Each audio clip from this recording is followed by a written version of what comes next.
días. En la fecha, en esta sesión 12ª de Introducción al Derecho, tenemos a bien tratar un tema interesante, importante, que trata a raíz de ya lo explicitado el día de ayer por el doctor Julio Solís respecto a la persona. La figura de la persona, que desde el derecho romano, como muy bien ustedes han visualizado en los videos y en la exposición del día de ayer, en la sesión 11, trata de la conceptuación de una ficción jurídica, de darle a través de una máscara a la persona una categoría, y viene a ser eso el derecho. Y eso es el derecho inherente. Entonces, realmente el justnaturalismo cautiva también a través de los tiempos y luego del Corpus Juris Canonici, cómo evoluciona el tema de la persona. Pero para ello nosotros queremos centrarnos hoy en el tema básicamente de la responsabilidad que genera a partir del derecho a la persona. Este derecho a la persona, muy inherente para nosotros como abogados, tiene una repercusión respecto a la responsabilidad. Entonces ahí debemos tener en cuenta que existe responsabilidad frente a los actos de las personas, y ahí va centrado en un principio de Ulpiano, en el derecho romano. Ulpiano establecía un principio importante que decía el altero non ledere. ¿Qué es el altero non ledere? El hecho de no causar daño a otro. Un principio importante, el de no causar daño a otro.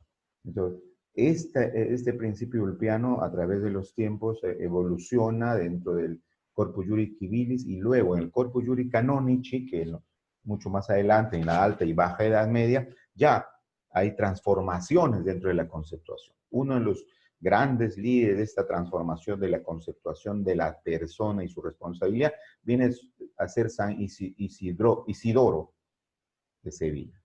Este San Isidoro de Sevilla es uno de los grandes precursores del cambio dentro de la conceptuación del derecho frente a las responsabilidades de la persona.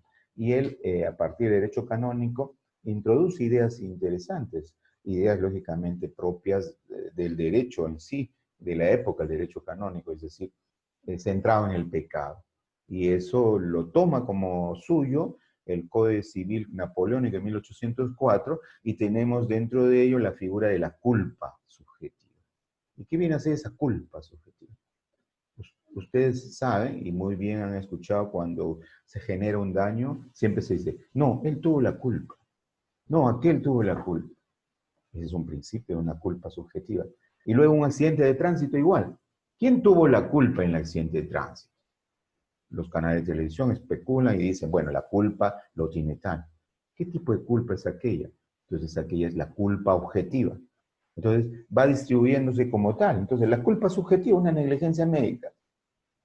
En el caso Sabogal, que siempre ponemos de ejemplo, pero es importante porque es un ejemplo interesante, cuando se le corta la pierna sana a aquel que no correspondía en aquel momento y debiera haber cortado simplemente amputada la pierna enferma, pero le corta la pierna sana y luego le amputa también la pierna enferma para regularizar la problemática. Y entonces, en ese caso, se especula, ¿hubo culpa objetiva?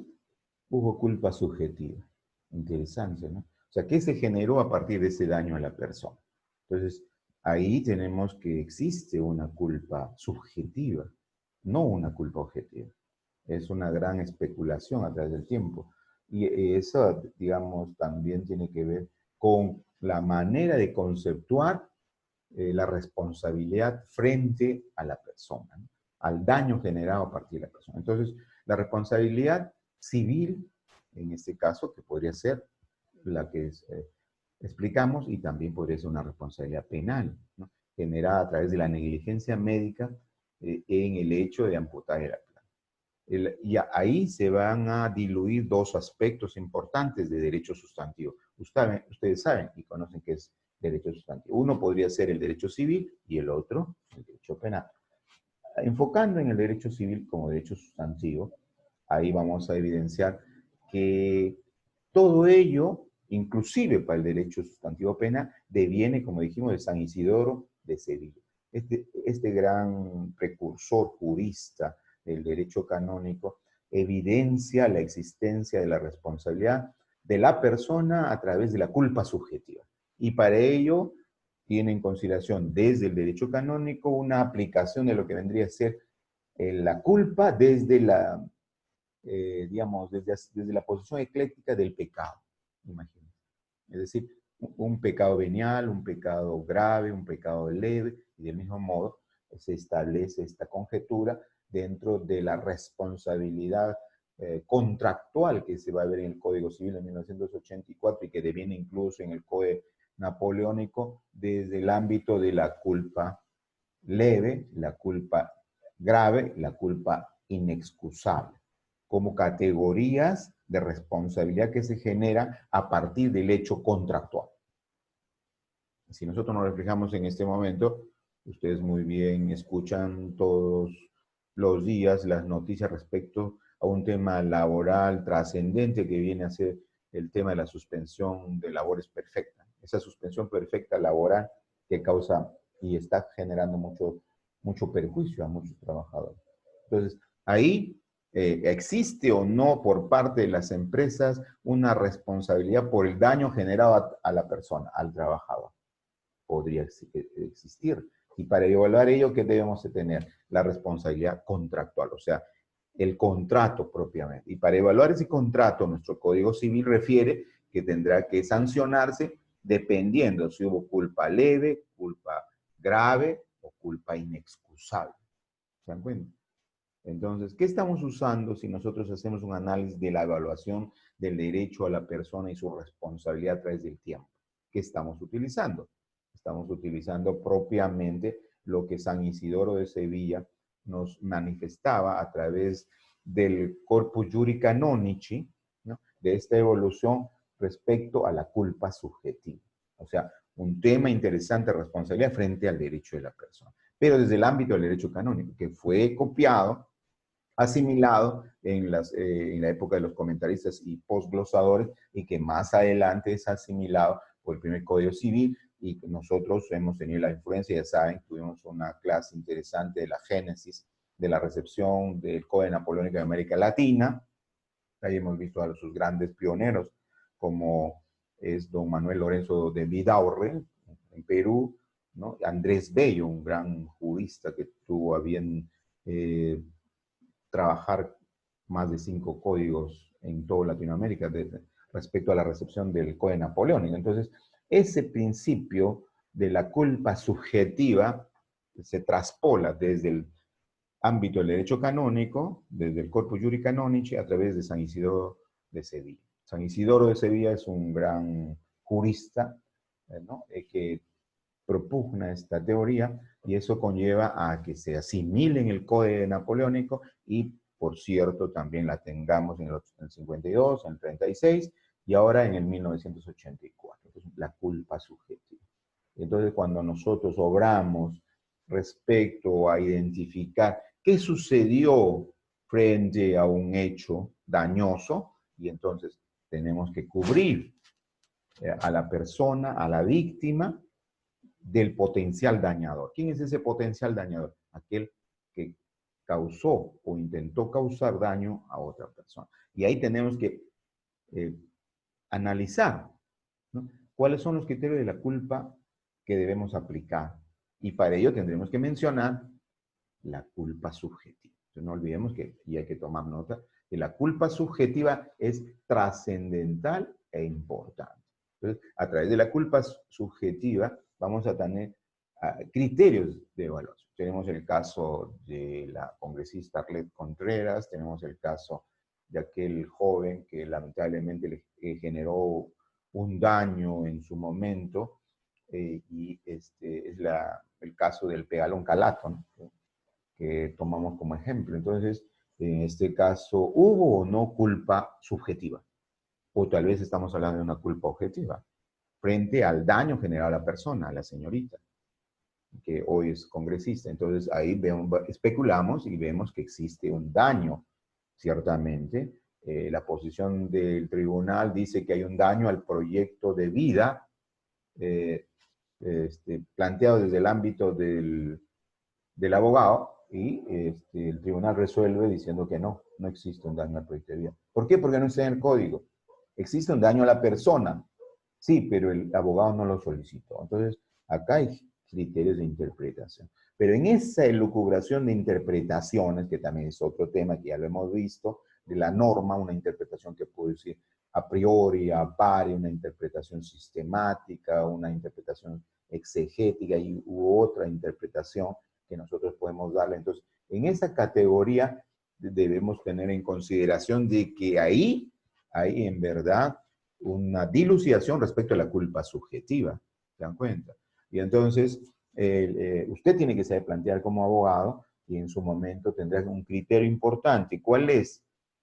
¿Qué daño se le generó a la persona? Y este daño generado, ¿acarrea o no responsabilidad?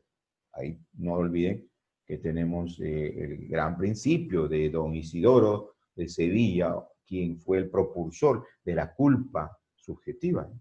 Y esa culpa subjetiva que fue evolucionando a través del tiempo. Y ahí tenemos a Planiol, Ripert, dos grandes juristas también que nos refieren al respecto, que ahondan al respecto de los criterios, pero no olvidemos que esa culpa subjetiva es la elucubración prácticamente de lo que era el pecado.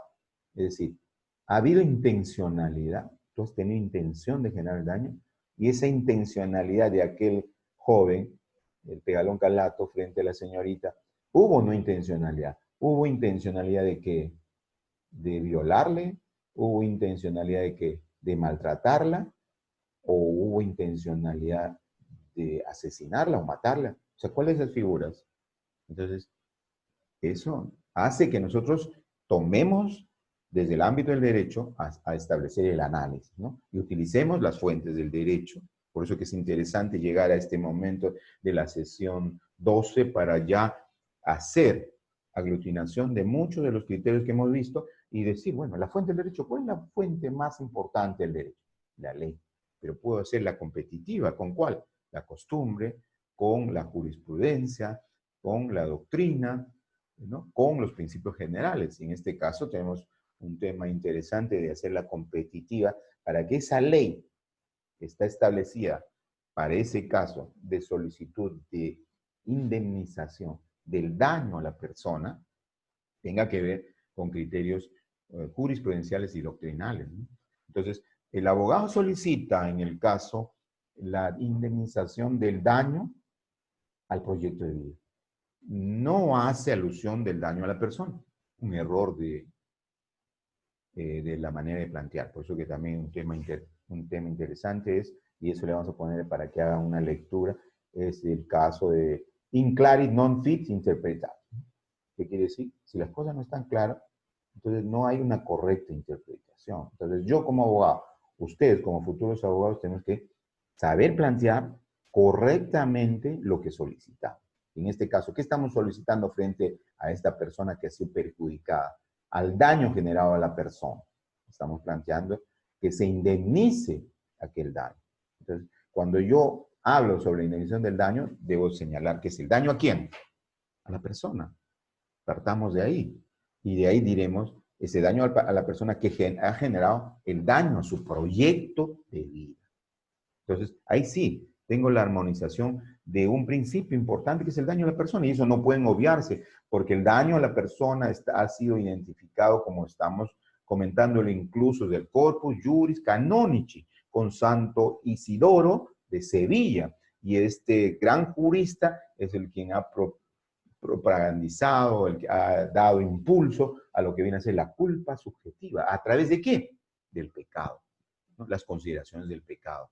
Y estableciendo que aquel que causa daño a otro está obligado a indemnizar, ¿no? Desde el ámbito contractual, si es que existe una responsabilidad leve, grave o inexcusable. Una especie de equilibrar, ¿no? De lo que viene a ser el pecado venial, el pecado grave, el pecado leve, ¿no? Y entonces, mire cómo tenemos estas categorías interesantes que vienen del Corpus Juris Canonici, una herencia que hemos tenido a través del tiempo en el Código Civil, en el romano germánico. Ahí vamos también puntualizando nuestros sistemas jurídicos y familias jurídicas, el romano germánico. Nosotros hablamos en base al romano germánico. Y entonces ahí tenemos esa culpa subjetiva frente a hacer esa evaluación.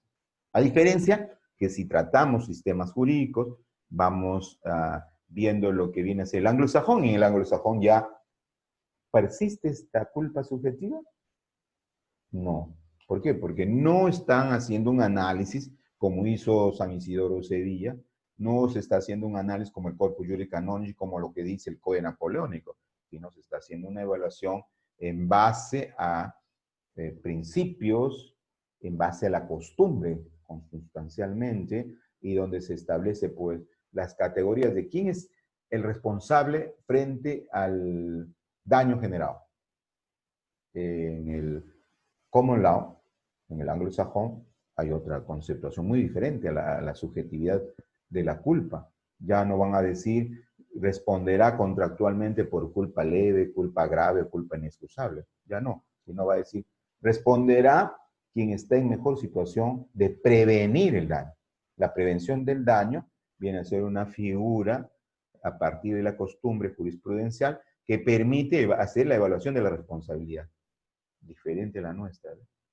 Entonces, nosotros somos mucho más clásicos, mucho más exegéticos, es decir, tenemos aún la costumbre de la exégesis, de leer textualmente lo que dice la norma y generar todo un proceso. Eso nos llevará a tener en claro qué cosa, el derecho sustantivo y proyectar al derecho adjetivo.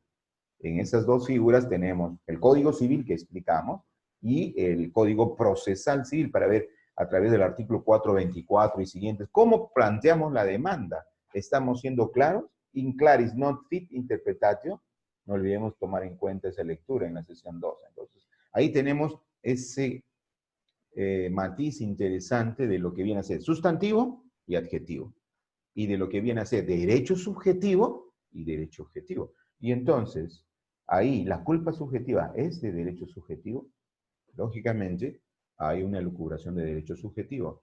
Y para objetivizar aquel derecho subjetivo, tendrá que someterse a prueba. Y entonces, en una negligencia médica de derecho subjetivo, de culpa subjetiva, ya tendremos que ver si hay culpa, y hay varias categorías de culpa, o hay dolo.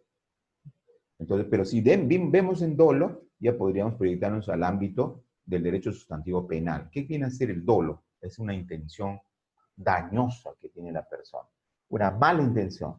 Usted tiene una intención dañosa, es decir, quiere generar y causar un daño a una persona. En este caso, hubo en ese tema, el caso del Pegalón Calato, una intención dañosa de aquel de causarle la muerte a su enamorada en esa circunstancia en que él estaba en estado de ebriedad y había problemas entre ellos y por esa razón le había arrastrado, tomándole del cabello por todas las escaleras hasta la habitación. Lógicamente hay un maltrato y eso jamás se puede permitir. Hay una intencionalidad de causarle la muerte, hay una intencionalidad de violarle.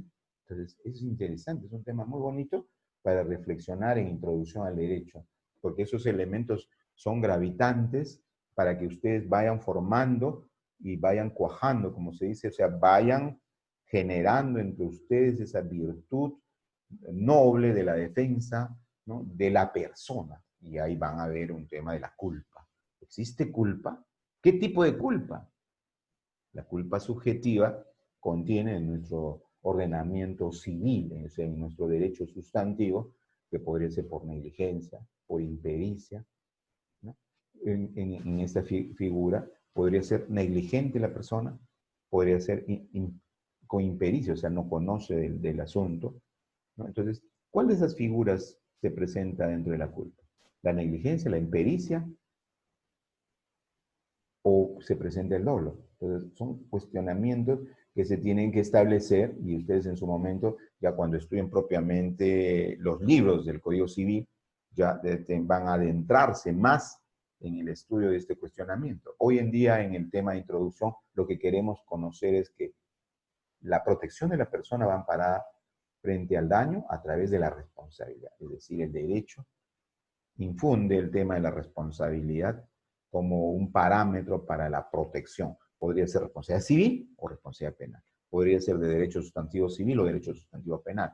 Y a ello suma el derecho subjetivo, es decir, establecer si existe o no culpa, la culpa subjetiva. O tal vez establecer si existe o no culpa, pero del ámbito objetivo, muy diferente al anterior. Subjetivo, por ejemplo, en el tema del pegalón calato, en el tema de la negligencia médica. Objetivo en el tema de un accidente de tránsito. El accidente que sucedió, por ejemplo, hace meses atrás en Javier Prado, donde una señorita por perder, digamos, el dominio del volante a raíz, como ella manifiesta, de un vehículo que le seguía y lo despistó y, bueno, arrolló a 3 personas, finalmente quedando ahí incrustada en un árbol, el vehículo. Entonces, pero tuvo un gran problema de haber generado, arrollado a 3 personas. Entonces, esa figura es culpa objetiva. ¿Tiene o no la culpa?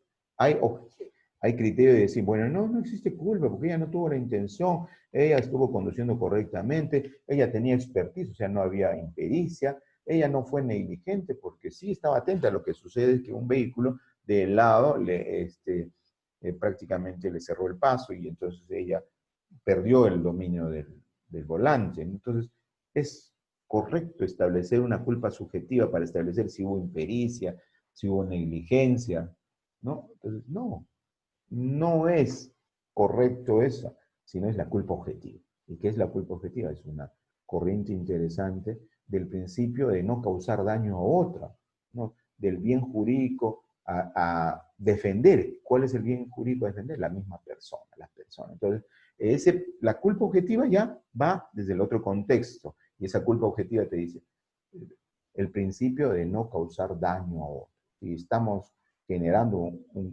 un daño a otra persona, automáticamente ya se deviene en una culpa objetiva, y esa culpa objetiva, como lo dice también el derecho sustantivo civil, se indemniza de todas maneras. Ya no puedo establecer culpas subjetivas, o sea, ya no puedo establecer si existe culpa leve, culpa grave o culpa inexcusable, no, sino tenemos que identificar que sí existe la culpa, es objetiva porque hay un accidente de tránsito y porque el artículo, o sea, dentro del equilibrio de las fuentes de las leyes, el artículo del derecho sustantivo civil establece quién en una actividad riesgosa o bien riesgoso causa daño a otro está obligado a indemnizar. Entonces, fíjese esta figura interesante que se genera de la culpa objetiva. Entonces, esta clase lo que queremos que usted entienda es que la persona humana tiene un respaldo frente a los daños a través de ¿qué? De la responsabilidad. Y esa responsabilidad está regulada ¿desde cuándo? Desde la época de la baja y alta edad media, con el Corpus Juris Canonici, quien es su gran gestor, San Isidoro de Sevilla. Y que San Isidoro genera esta interpretación a través del derecho canónico, del pecado, y establece que para los efectos de una responsabilidad contractual, o sea, que deviene el contrato, vamos a tener en consideración la culpa leve, culpa grave, culpa inexcusable, un equilibrio como el pecado leve, el pecado grave, pecado venial, etc. Y de esa manera genera la culpa subjetiva el Código Civil Napoleónico y nuestro Código Civil actual, y que definitivamente eso obedece a hacer un análisis, ¿no? Un análisis para ver, a ver, ¿quién tuvo la culpa? Pero frente a un accidente de tránsito, a una actividad riesgosa o peligrosa, ahí se va a generar una culpa objetiva, definitivamente. El caso de la pandemia, ¿es una actividad riesgosa o es simplemente una actividad simple? Entonces, ahí vamos a ver que sí, existe una actividad riesgosa y esa va a generar, entonces, ¿qué tipo de culpa? ¿Objetiva o subjetiva? Objetiva. ¿Ok? Y en ese caso, usted va a analizar si hubo impericia, si hubo negligencia, si hubo imprudencia, los casos de culpa, impericia, negligencia, imprudencia. No, simplemente va a aplicar que sí existe culpa. ¿Y cuál es esa culpa? La culpa objetiva. ¿Que deviene de qué? Del riesgo, definitivamente. Y no tiene por qué hacer un análisis si hubo imprudencia, si hubo impericia o si hubo, ¿no? Imprudencia, impericia y negligencia. Los 3 aspectos importantes. Entonces, fíjese qué importante viene a ser esa protección del daño a la persona. Ahora, todo esto es desde el ámbito del sistema jurídico romano, germano. Y desde el ámbito de vista del sistema anglosajón, ahí se tiene que ver la costumbre, a través de la doctrina, y que dice, desde el ámbito de la culpa subjetiva, dice, ¿quién está en mejor situación de prevenir el daño? No tengo que establecer si hay negligencia, imprudencia o impericia, no, sino simplemente, ¿quién está en mejor situación de prevenir el daño? Simplemente, imagínense. Y desde el ámbito de lo que viene a ser la culpa objetiva, el riesgo. Es decir, la prevención del riesgo. O sea, para ambas figuras, o sea, no voy a usar subjetiva ni objetiva, sino simplemente la prevención del riesgo, desde el ámbito de lo que viene a ser el common law. Entonces, mire, hay una diferencia de sistemas, y esta diferencia de sistemas también tiene un principio del common law que se llama el análisis económico del derecho. Y estamos aprovechando esta clase para referirnos de que desde el ámbito del análisis económico del derecho, que es una clase que es la sesión 14, que la juntamos ahora, para que ya no veamos en la 14, porque la 14 tenemos que dedicarnos a la ciencia del derecho, y entonces vamos a referir que el análisis económico del derecho viene a ser las nuevas corrientes para establecer la eficiencia, la eficacia de cómo gestionar el derecho. O sea, hacerlos mucho más competitivo y hacerlo mucho más dinámico. Un proceso de indemnización, en el caso de Sabogal, ¿cuánto tiempo dura? 4 o 5 años, pero un proceso en el ámbito del common law, pues simplemente va a durar meses. ¿Por qué? Porque el análisis económico del derecho va a establecer la eficiencia, la eficacia y va a hacer que éstas se apliquen de manera inmediata. Una manera de análisis económico del derecho es el principio que pues, conocemos que del tema de la prevención. ¿Quién está en mejor situación de prevenir el daño? Es un principio importante de análisis económico del derecho,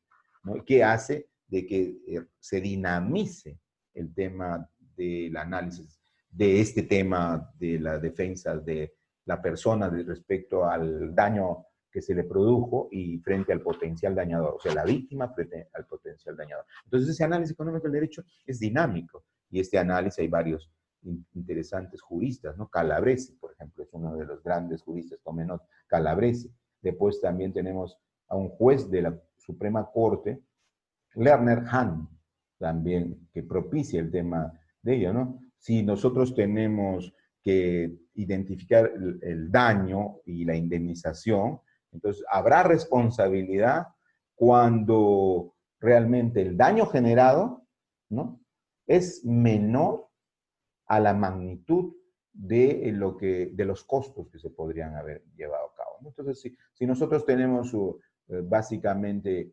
costos simples de precaución, que por ejemplo un mototaxi o un vehículo debe tener siempre periódicamente una revisión técnica para ver los frenos, entonces si ese costo de precaución es menor a la magnitud del daño, y definitivamente hay responsabilidad. Es una teoría también del análisis económico del derecho, de Lerner Hahn. Si el costo de precaución es menor a la magnitud del daño, existe responsabilidad. Ahí tenemos con claridad, si nosotros aplicamos el análisis económico del derecho, el accidente que hubo en Fiori. Recuerden ustedes que un vehículo, un ómnibus ya listo para salir, con pasajeros, lamentablemente por un problema eléctrico, se incendió de manera fugaz e inmediata y calcinó a varias personas, a más de 10 personas en aquel momento. Entonces, imagínense, ese daño generado, el vehículo estaba en movimiento, entonces, ¿hay actividad riesgosa o peligrosa? En ese momento no. Si hacemos una evaluación propiamente de lo que dice el derecho sustantivo, ¿quién en una actividad riesgosa o por bien riesgoso causa daño a otro está obligado a indemnizar? Entonces, ¿hay culpa objetiva o subjetiva? Algunos abogados dirían, hay culpa subjetiva. ¿Por qué? Porque ese vehículo no está en movimiento y por lo tanto no era un bien riesgoso. Y usted dirá, un momento, no. Las nuevas tendencias del análisis económico del derecho, frente a hacerla más dinámica y eficaz, establece una premisa interesante que viene de la posición de un juez de la Suprema Corte de Estados Unidos, Lerner Hahn, que establece que el costo de precaución frente a la magnitud del daño genera responsabilidad civil. Y esto significa que a menor costo de precaución que ésta genere una magnitud del daño, sí se va a evidenciar que existe una responsabilidad civil. En este caso, el costo de precaución de reparar ese condensador o ese ventilador o el aire acondicionado del vehículo era mayor a la magnitud del daño generado o no. ¿Qué dicen ustedes? ¿Cuál era mayor? ¿La magnitud del daño o reparar ese aire acondicionado del vehículo? ¿Cuál era mayor? Entonces, si el costo de precaución era mayor, no existe daño. Pero si el costo de precaución era menor a la magnitud del daño, sí existe responsabilidad. Entonces, fíjense, esto es un análisis económico práctico. ¿De dónde?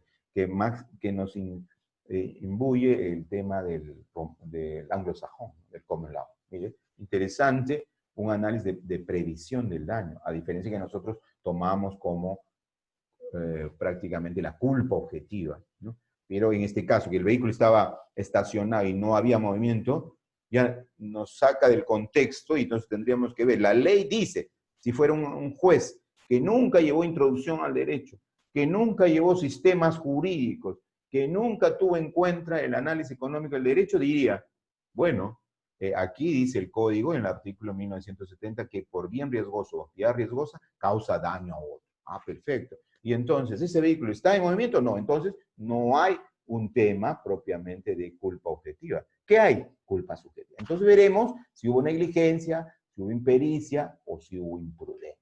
Hasta eso va a pasar 5 años y nuestro romano germánico no va a definir exactamente qué sucedió. No tengo que aplicar ello. Tengo que aplicar la culpa objetiva desde el ámbito del análisis económico del derecho, una influencia importante del common law que establece que existirá responsabilidad frente al costo de precaución y la magnitud del daño. Si el costo de precaución es menor a la magnitud del daño, se evidencia que existe responsabilidad. En esta figura, ¿existe o no costo de precaución menor frente a la magnitud del daño? ¿O es que el costo de precaución era mayor? ¿O es que el costo de reparar ese ventilador era mayor a lo que ha generado más de 14 fallecidos como consecuencia del incendio? ¿Cuál era más costoso? ¿De acuerdo? Y entonces es simple. Eso viene a ser eficiencia. Eso viene a ser dinamismo de un actuar bajo el análisis conceptual económico del derecho, ¿no? Esa influencia es interesante. Esa influencia es interesante hoy comentarles a ustedes como una idea básica que en su momento van a llevar el curso de análisis económico o economía del derecho y ahí van a conjugar lo que es introducción frente al análisis económico y la visión de lo que viene a ser interpretación que ustedes ya conocen de diferentes figuras sistemática, normativa, etcétera, frente a lo que dice el análisis económico del derecho y cuál es su influencia desde el civil law y desde el common law, ¿no? Figuras importantes que buscan cuál, en definitiva, es la defensa de la persona. Lo que queremos nosotros es ello. Hemos visto a través de la clase del día de ayer toda la configuración de lo que viene a ser la persona en sí, y ahora vemos el efecto que genera frente al daño a partir de un potencial dañador y a la víctima, y el criterio que tiene el derecho dinámico, fenomenológico, de establecer, como lo dice Al Rose, ¿no?, las prerrogativas para la responsabilidad. Y estas prerrogativas van en el contexto de un análisis de la responsabilidad desde el ámbito civil, desde el ámbito penal u otro administrativo. Pero desde el ámbito civil y penal, sustantivos y administrativo, son sustantivos, vamos a tener algunas diferencias. Desde el ámbito penal, esa negligencia médica va a ser sancionado con una pena, con un internamiento, con una sanción penal, con una sentencia condenatoria, siempre que se siga con el debido proceso, ¿no? Y en el marco de ¿qué? De la existencia de culpa subjetiva o de daño o de dolo. Entonces ahí va a haber también otros criterios, ¿no?, de que muchos juristas plantean de que la responsabilidad civil tiene una categoría y la responsabilidad penal otra. En la responsabilidad penal se sanciona la intención dolosa, o sea, el hecho dañoso, y en la responsabilidad civil simplemente el daño, sea por culpa subjetiva, por negligencia, por impericia o por imprudencia, o porque existió una culpa objetiva, o sea, necesariamente por el hecho de que se tenía un bien riesgoso o una actividad riesgosa. Mire, es interesante cómo vamos teniendo mejor criterio para la interpretación del derecho en estos casos importantes que viene a ser las responsabilidades que se genera y a partir del análisis económico del derecho como un ejemplo que tenemos hoy de la clase que también es la sesión 14, que ya la traspolamos a la sesión 12 para unificarlas y tener un criterio importante de lo que viene a ser la significación del cuidado de la persona, que es constitucional, y de su defensa frente al daño generado a partir de un potencial dañador, y que esto genera a la vez una indemnización. ¿Y qué es la indemnización? Simplemente el traslado del costo del daño, que eso podría ser también un resarcimiento, que ese daño no solamente podría ser, cuando ya estudien un curso de daños que es un curso de responsabilidad civil de frente ya a lo que vienen a ser los libros del Código Civil, pero que es bueno comentarles, ya el daño va a tener algunas categorías. ¿Qué tipo de categorías? El daño patrimonial y el daño extrapatrimonial. Y entonces, a la persona le podemos generar nosotros un daño patrimonial. En un accidente de tránsito, ¿qué daño patrimonial le hemos generado? Le hemos generado daño. ¿Qué tipo de daño? Emergente. Otro daño, lucro cesante, es decir, todo el tiempo que pues, le quebramos la pierna a raíz del accidente de tránsito no puede ir a trabajar, y entonces ahí eso se llama lucro cesante, o sea, todo el tiempo que ha perdido de trabajo. ¿Y el daño emergente cuál es? Tiene que ir a un hospital, a un centro hospitalario, tiene que enyesar y tiene que hacerle toda la curación, todo el tratamiento, eso es un daño emergente. ¿De acuerdo? Y ese sufrimiento moral que tiene la persona, pues de repente, pues era un futbolista y bueno, ahora ya no va a poder jugar correctamente, tal vez. Y entonces ese sentimiento que viene a ser propiamente el dolor que siente esa persona ya se convierte en daño extrapatrimonial. Uno es patrimonial, que viene a ser daño emergente y lucro cesante, y algo extrapatrimonial. ¿Qué es el daño extrapatrimonial? Propiamente el daño moral, o sea, el sufrimiento que tiene la persona y el daño a la persona, como lo dice el artículo 1985 del Código Civil, que es el daño que tiene en su psiquis, en el aspecto psicosomático de la persona, o sea, las complicaciones que se generan a la persona. Uno de ellos es el proyecto de vida, o sea, todo lo que ha perdido esa persona. Y entonces ahí hay que entender que del daño a la persona, a la aplicación del daño al proyecto de vida, sí, lógicamente, tiene que haber una prueba que legitime que en efecto se le ha perjudicado, ¿no? En cuanto al honor, en cuanto a su desarrollo, en cuanto a su perspectiva de vida a esa persona. Entonces, si ustedes tienen el caso del Pegalón Calato, ¿existió o no daño al proyecto de vida? ¿O es que existió un daño extrapatrimonial, pero desde el ámbito del daño moral? ¿Esto qué quiere decir? El sufrimiento que tuvo la señorita frente al hecho dañoso generado por su enamorado en ese momento. Entonces, fíjese, ¿no?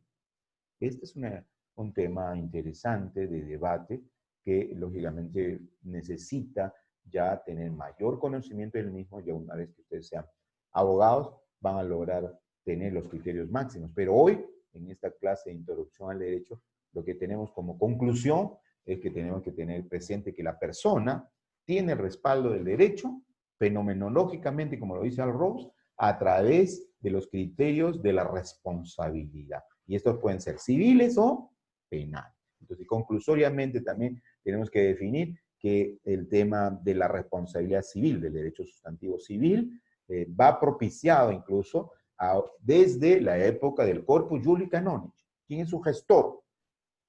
San Isidoro de Sevilla. Entonces, San Isidoro tiene este gran criterio de plantear la culpa subjetiva. ¿Y en qué consiste esa culpa subjetiva?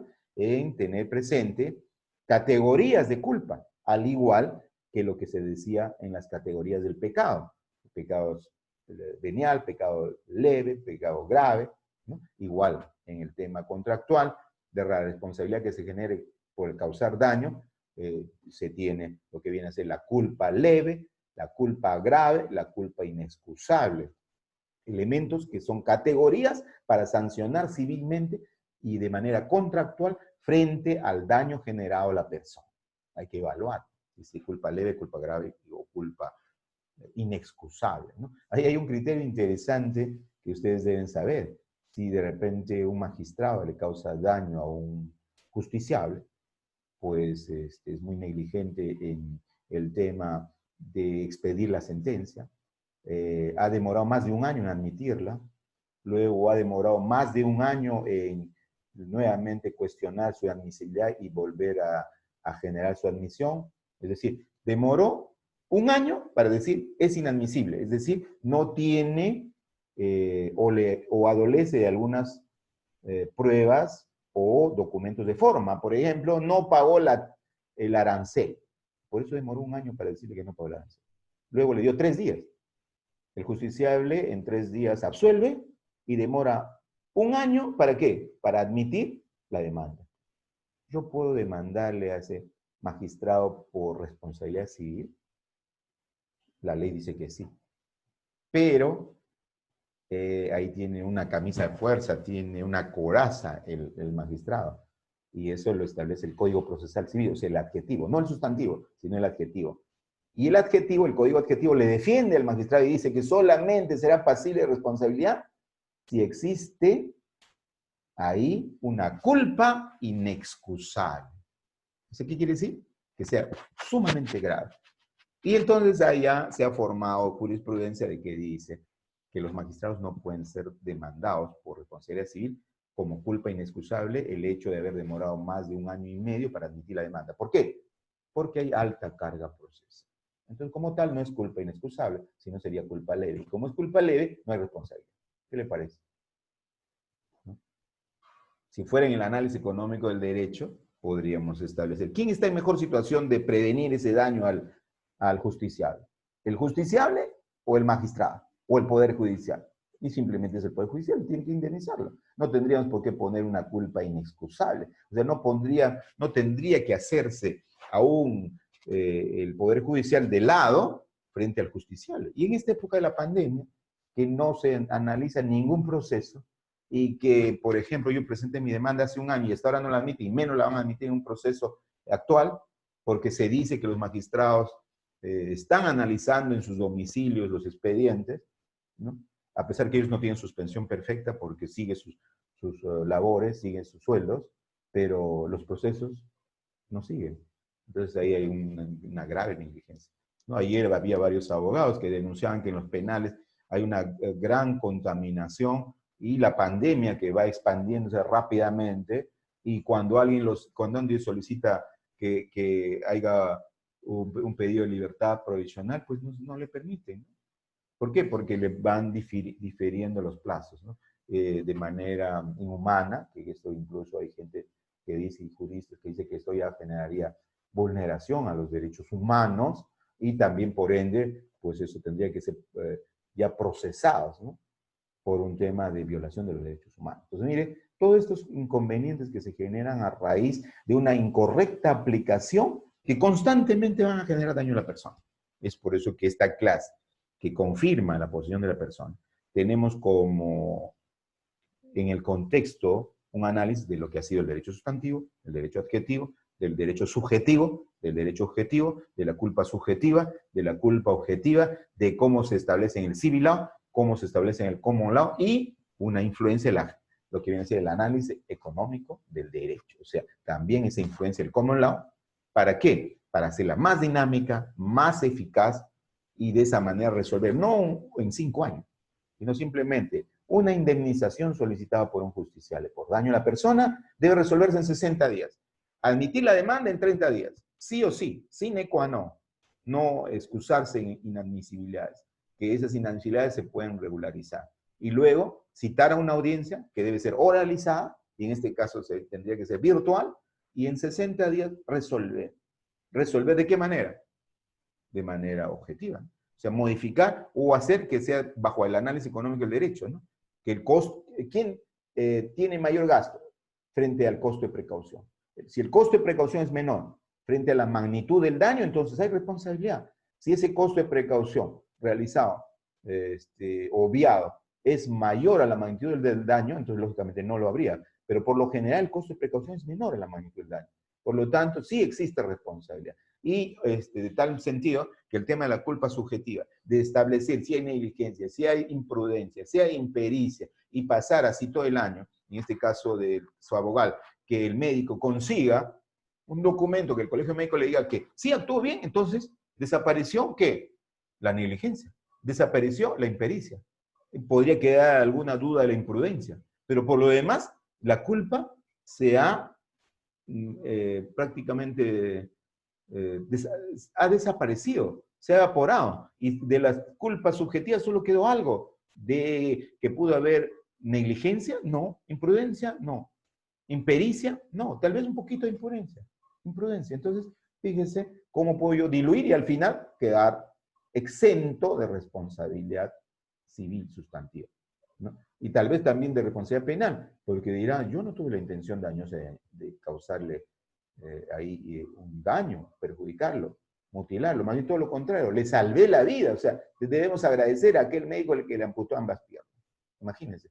Entonces, esa manera de interpretar el derecho desde civil law frente al common law tiene diferencia. Entonces, usted, como futuro abogado, frente a una moraleja que le planteamos, usted, como futuro abogado, tiene que tener presente este tema de la introducción al derecho desde el ámbito del derecho fenomenológico para tener el criterio suficiente de saber realmente administrar justicia de manera correcta y de manera inmediata. ¿Por qué? Porque no hay justicia si la justicia tarda. No es justicia. Entonces, por lo tanto, es importante que se resuelva de inmediato y se resuelva con arreglo al derecho y se resuelva competitivamente con arreglo a las fuentes del derecho.